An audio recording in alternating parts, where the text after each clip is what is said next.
నమస్తే మిత్రులారా, నేను మీ జోకా విజయ్ కుమార్ అడ్వకేట్ కాకినాడ. మీకు ఏదైనా డౌట్స్ వస్తే నా నెంబరు డిస్ప్లే మీద ఇస్తున్నాను, నన్ను కాంటాక్ట్ చేయొచ్చు. మీరందరూ కూడా చట్టాలపై అవగాహన పెంచుకోండి, మీ కూడా ఉన్న వాళ్ళకి ఎడ్యుకేట్ చేయండి. మీ కేసుల్లో ఓడిపోకుండా ఉంటారనే ఉద్దేశంతో చేస్తున్నాను. ఈరోజు చెప్పే టాపిక్ ఏంటంటే, పబ్లిక్ ప్రాసిక్యూటర్ కానీ అసిస్టెంట్ పబ్లిక్ ప్రాసిక్యూటర్ని కానీ మన కేసులో మనకి సపోర్ట్ చేయకుండా ఉంటే మార్చుకోవచ్చా అని ఒక సోదరుడు అడిగాడు. ఖచ్చితంగా మార్చుకోవచ్చు.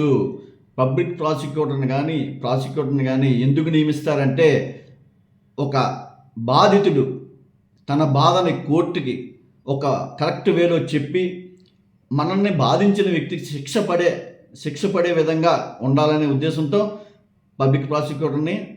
అసిస్టెంట్ పబ్లిక్ ప్రాసిక్యూటర్ని నియమిస్తారు.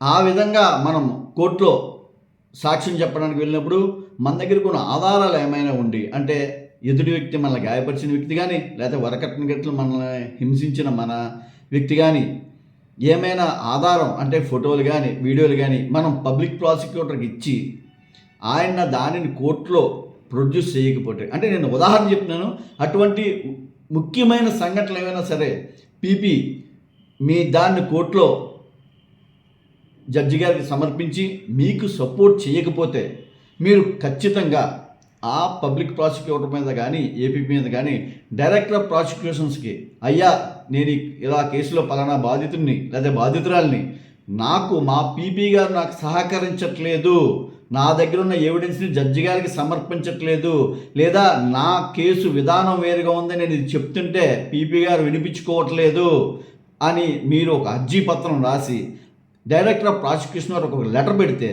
ఖచ్చితంగా ఆ పబ్లిక్ ప్రాసిక్యూటర్ని మార్చి వేరే పబ్లిక్ ప్రాసిక్యూటర్ని మీ కేసుకి అపాయింట్ చేసి మీరు గెలిచే విధంగా గవర్నమెంట్ వారు మీకు సపోర్ట్ చేస్తారు. ఇదంతా కూడా ఉచితంగానే జరుగుద్ది. కాబట్టి ఇటువంటి మంచి విషయాలు తెలుసుకోవడానికి నా వీడియోని లాస్ట్ వరకు చూడండి. అలాగే మీ ఫ్రెండ్స్కి కూడా చెప్పండి, వాళ్ళందరికీ కూడా ఎడ్యుకేట్ చేయండి.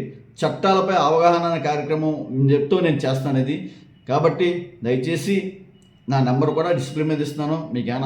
మీకేమైనా అవసరం అయితే ఖచ్చితంగా నెంబర్ కాల్ చేసి నేను మీకు సమాధానం చెప్తాను. ఉచితంగానే చెప్తాను, నాకు ఎటువంటి ఫీజులో అవసరం లేదు, నేను ఉచితంగా చెప్తాను. ఉంటాను. నమస్తే, మీ జోకా విజయ్ కుమార్.